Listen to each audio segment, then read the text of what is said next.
췌장 기능은 30세부터 매년 1%씩 줄어들어서 50대가 되면 20대의 70% 수준까지 떨어진다고 합니다. 나이가 들수록 소화가 힘들어지고 혈당 관리가 어려워지는 이유가 바로 여기에 있었던 거죠. 더군다나 지금 같은 여름철에는 더욱 조심하셔야 하는데요. 땀으로 수분과 염분이 빠져나가면서 췌장이 더 쉽게 지치기 때문입니다. 여기에 시원한 수박이나 포도 같은 달달한 과일까지 많이 드시면 혈당이 급격하게 오르면서 췌장에 더 큰 부담을 주게 됩니다. 더 걱정스러운 사실을 하나 더 알려드릴게요. 의료계에서는 당뇨와 췌장 기능 저하가 밀접한 관련이 있다고 보고하고 있습니다. 그런데 대부분의 분들이 이 사실을 모르고 계세요. 사실 췌장은 우리가 평소에 별로 신경 쓰지 않는 장기잖아요. 혈당은 자주 재어보셔도 췌장이 얼마나 건강한지는 따로 확인해 보신 적이 거의 없으실 겁니다. 그리고 혈당 때문에 저에게 상담을 요청하시는 분들은 이런 고민을 많이들 하고 계십니다. 단백질을 좀 먹어야 한다는데 혈당이 오를까봐 무서워서 못 먹겠어요. 채소가 몸에 좋다고는 하는데 대체 뭘 어떻게 먹어야 하는지 모르겠어요. 특히 50대가 넘어가시면 고민이 정말 깊어지시더라고요. 갱년기도 오고 근육도 빠지고 혈당도 불안정해지면서 뭘 먹어야 할지 정말 막막해 하십니다. 식사를 하실 때마다 이거 먹어도 괜찮을까? 혹시 췌장에 무리가 가지는 않을까? 이런 걱정들을 계속 하게 되시는 거죠. 그런데 얼마 전에 정말 놀라운 연구 결과를 하나 발견을 했습니다. 지금 이 시기에 쉽게 구할 수 있는 제철 음식 3가지만 제대로 먹어도 췌장 건강을 크게 개선할 수 있다라는 논문이었습니다. 많은 당뇨인 분들이 건강을 위해서 비싼 건강기능식품이나 영양제를 사 드시고 계시는데 사실 우리 주변에 있는 평범한 음식들 중에서도 정말 놀라운 효능을 가진 것들이 많구나 알 수 있었습니다. 오늘 제가 소개해드릴 췌장에 좋은 음식 3가지는 모두 지금 마트에 가시면 5,000원도 안 되는 돈으로 구매하실 수 있는 것들이고요. 특히 3번째로 말씀드릴 음식은 어떻게 조리하느냐에 따라서 효과가 5배나 차이가 난다고 하니까 꼭 끝까지 들어주시면 좋을 것 같습니다. 그럼 지금부터 하나씩 자세히 알아보도록 할게요. 첫 번째는 바로 가지입니다. 많은 분들이 가지에 대해서 잘 모르고 계시는데요. 사실 가지는 당뇨와 췌장 건강에 있어서 혈당 조절 그리고 인슐린 저항성 개선에 일부 도움을 줄 수 있습니다. 가지의 보라색 껍질에 들어있는 나스닌과 클로로겐산 같은 폴리페놀 성분이 핵심인데요. 이 성분들이 우리 몸에서 2가지 방식으로 작용합니다. 첫째, 장에서 당분 흡수를 천천히 만들어서 식후 혈당 급상승을 막아줍니다. 둘째, 췌장 베타세포를 자극해서 인슐린 분비를 촉진하는 역할을 합니다. 실제로 한 연구에서는 가지 추출물을 투여한 그룹이 대조군 대비 혈당 수치가 유의하게 낮아졌다라는 결과가 나왔습니다. 또한 가지의 저혈당 효과 논문에서는 가지의 식이섬유와 페놀 성분이 인슐린 저항성을 낮추는데 기여한다라고 보고되기도 했습니다. 하지만 이 역시 사람마다 조금씩은 다를 수 있기 때문에 유의해 주셔야 할 것 같습니다. 그러면 가지가 어떤 역할을 하길래 혈당 조절에 도움이 되는 걸까요? 예를 하나 들어드릴게요. 예를 들어서 밥 한 공기를 드시기 전에 가지찜을 조금 먼저 드신다고 생각을 해보실게요. 가지의 식이섬유가 미벽을 코팅하면서 탄수화물 흡수 속도를 늦춰주게 됩니다. 마치 스펀지가 물을 천천히 흡수하는 것처럼 혈당이 서서히 올라가게 되는 거죠. 그런데 여기서 중요한 포인트가 있습니다. 가지는 기름을 스펀지처럼 흡수해서 기름에 볶으면 칼로리가 급격히 높아집니다. 그래서 조리법이 정말 중요한데요. 가지찜이 가장 좋다고 할 수 있겠습니다. 가지를 길게 썰어서 전자레인지에 3, 4분 정도 돌린 후에 마늘, 생강, 간장 조금으로 양념을 해주시면 됩니다. 혈당에는 거의 영향을 주지 않으면서도 포만감을 충분히 줄 수 있거든요. 연구에서는 하루 200에서 300g 정도, 즉 중간 크기 가지 1개 분량을 꾸준히 섭취했을 때 효과가 관찰되었습니다. 다만 가지 꼭지 부분에 있는 솔라닌이라는 독성 성분이 있을 수도 있으니까요. 반드시 제거하고 드시는 게 좋겠습니다. 또 가지는 차가운 성질이 있어서 몸이 찬 분들이나 소화기가 약한 분들은 과다 섭취를 피하시는 게 좋습니다. 두 번째는 두부입니다. 단백질을 좀 먹어야 한다는데 혈당이 오를까봐 무서워서 못 먹겠어요 라고 하시는 분들이 정말 많은데요. 이런 분들에게 두부는 정말 이상적인 선택이 될 수 있습니다.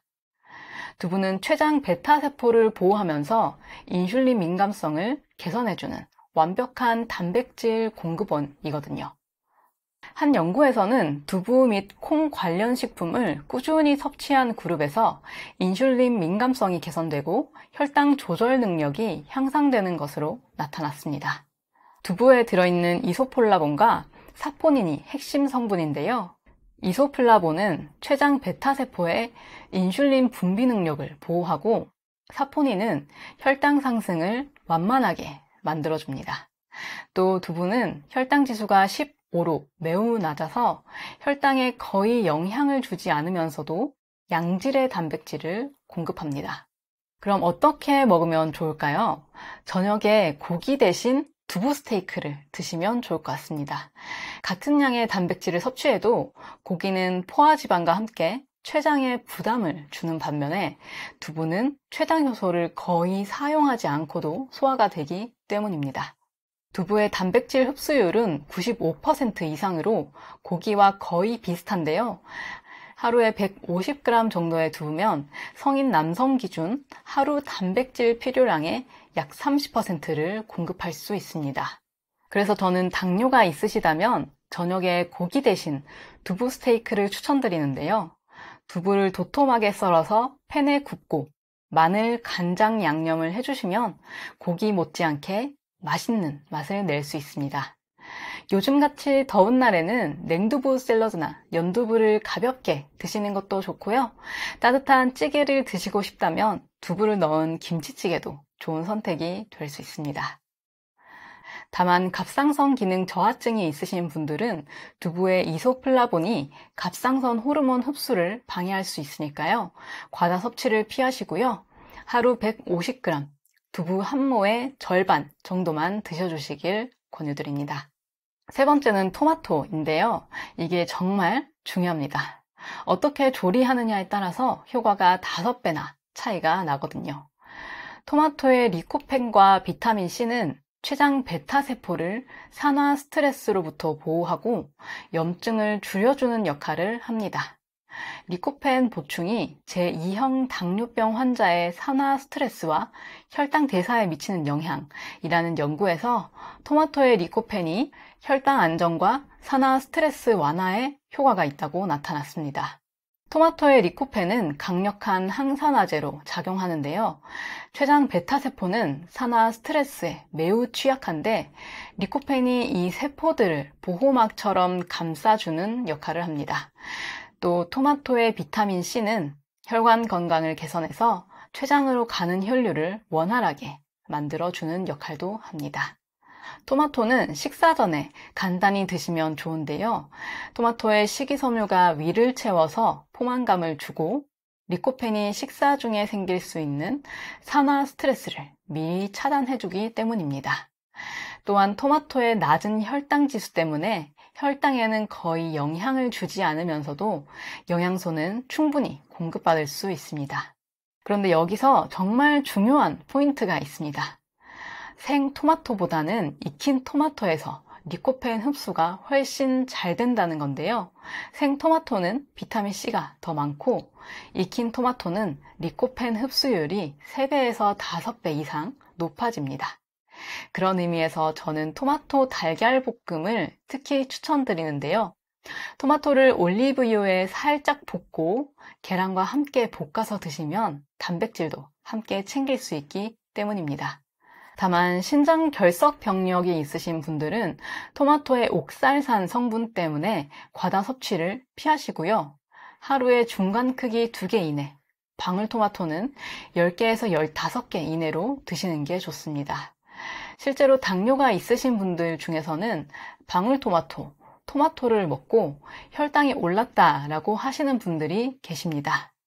제가 이렇게 말씀을 드리면 토마토나 방울토마토나 혈당 지수가 낮은데 엉터리로 알고 있는 거 아니냐 말씀 주시는 분들이 간혹 있으신데요. 그런데 당뇨는 사람마다 혈당이 반응하는 게 정말 다르기 때문에 이 점을 유의해 주시고 나에게 맞는 음식이 있고 맞지 않는 음식이 있다는 걸 아셨으면 좋겠습니다. 그리고 마지막으로 위산이 많으신 분들은 공복에 드시지 마시고 식간에 같이 드셔주시면 좋습니다. 네, 이렇게 해서 지금까지 췌장을 살리는 3가지 음식 알려드렸는데요.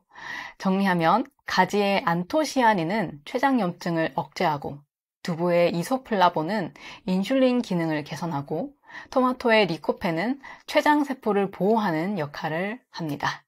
이 3가지가 만나면 시너지 효과로 췌장 기능을 최대 30%까지 개선할 수 있습니다.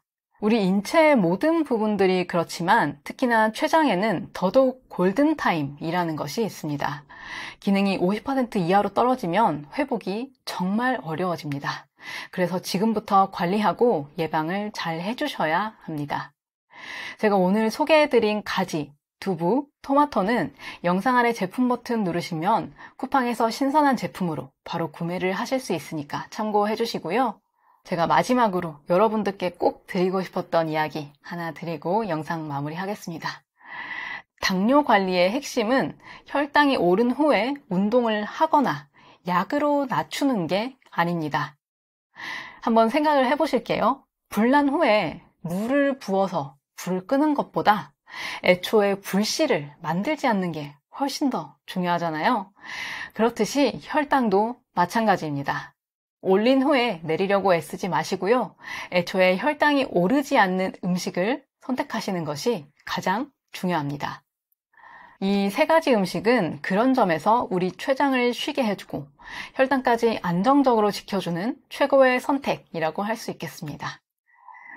혹시라도 그동안 나는 왜 혈당 조절이 안 될까 하면서 자책을 하고 계신 분들 많으실 수도 있는데요. 이거는 꼭 알고 계셨으면 좋겠습니다. 여러분의 의지가 부족해서가 아니라 단순히 올바른 방법을 몰랐기 때문일 수도 있다는 걸요. 길을 모르는 상태에서 목적지에 가려고 헤매는 것과 같은 그런 혼란스러움이 여러분을 많이 괴롭혔을 수도 있겠다라는 생각을 많이 하게 됐습니다. 병원에서도 시원한 답을 듣기 어렵고 인터넷마다 말이 달라서 더욱 많이 혼란스러우셨을 텐데요. 이제는 뭘 먹어야 할지 혼자 고민하지 않으셨으면 좋겠습니다. 먹는 즐거움, 혈당 걱정을 잊은 그런 일상을 당뇨딸과 함께 찾아가시면 어떨까요? 오늘 이 영상을 계기로 올바른 음식 선택부터 차근차근 해보시기를 응원드리겠습니다. 제가 준비한 내용은 여기까지고요. 오늘 영상 도움되셨다면 구독, 좋아요, 알림 설정, 그리고 오래도록 건강하게 함께 하고 싶은 사람들에게 공유해주세요. 감사합니다. 당뇨딸이었습니다.